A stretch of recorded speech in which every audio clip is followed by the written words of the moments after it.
안녕하세요. 임지현 변호사입니다. 지난 영상들을 통해 개인회생의 장점 그리고 개인회생을 신청했을 때 회생 신청 사실이 가족이나 직장에 알려지는지에 대해서 말씀을 드렸는데요.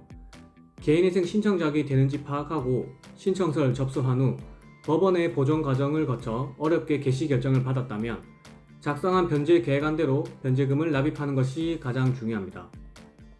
그러나 어렵게 개시 결정을 받았음에도 불구하고 변제금이 미납되거나 또는 기타 사유로 개인회생 사건이 폐지되는 경우가 종종 있습니다. 오늘은 개인회생이 폐지될 수 있는 경우와 이에 대한 대처법을 알려드리고자 합니다. 먼저 개인회생이 폐지되는 사유로는 어떤 것들이 있을까요? 첫 번째, 법원의 보존명령에 응하지 않는 경우입니다. 개인회생 신청서를 접수하고 나면 법원에서는 신청서를 꼼꼼히 검토한 후 추가로 제출할 자료는 없는지, 더 소명할 부분은 없는지를 판단하여 채무자에게 보존 공고 또는 보존 명령을 내립니다.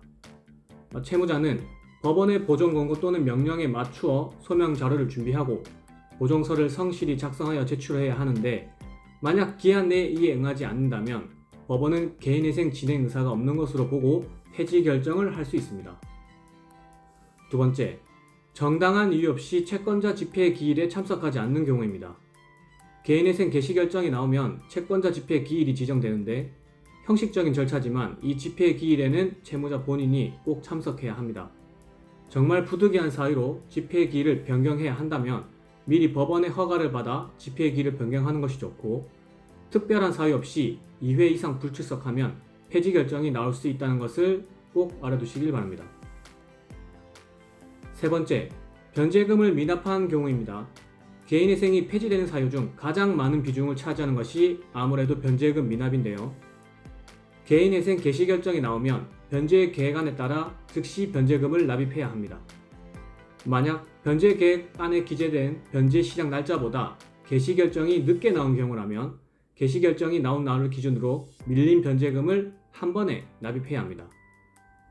예를 들어 변제 계획안에 기재된 변제 시작일이 3월이라고 가정했을 때 개시 결정이 5월에 나왔다면 개시 결정이 나왔을 때 3월, 4월, 5월 총 3개월치 변제금을 한 번에 납입해야 한다는 것입니다.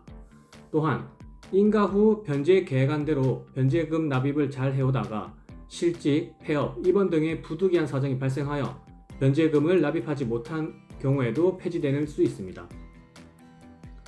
법원에서는 통상 3회 정도 변제금이 연체되면 폐지 예정 통지서를 먼저 발송하여 알려주기도 하지만 예고 없이 사건을 폐지하기도 하니 주의하시길 바랍니다.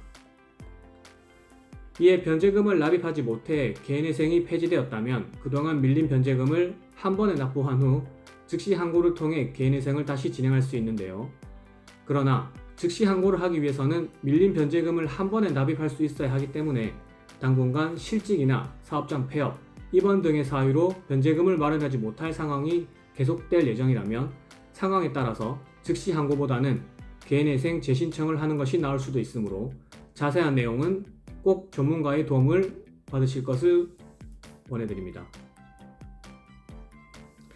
오늘 제가 말씀드린 부분은 유의하셔서 개인회생 폐지되지 않도록 꼭 주의하시길 바라고, 혹시나 변제금 미납으로 폐지되었더라도 즉시 항고를 통해 구제받거나 재신청을 할 수 있다는 점을 기억해 주시길 바랍니다. 오늘은 개인회생이 폐지되는 경우와 이에 대한 대처법에 대해서 알려드렸는데요.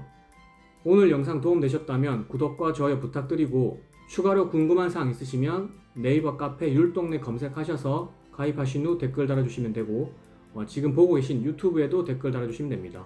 그리고 추가로 전화로 문의하실 사항 있으시면 전화 주시면 친절히 답변 드리도록 하겠습니다. 감사합니다.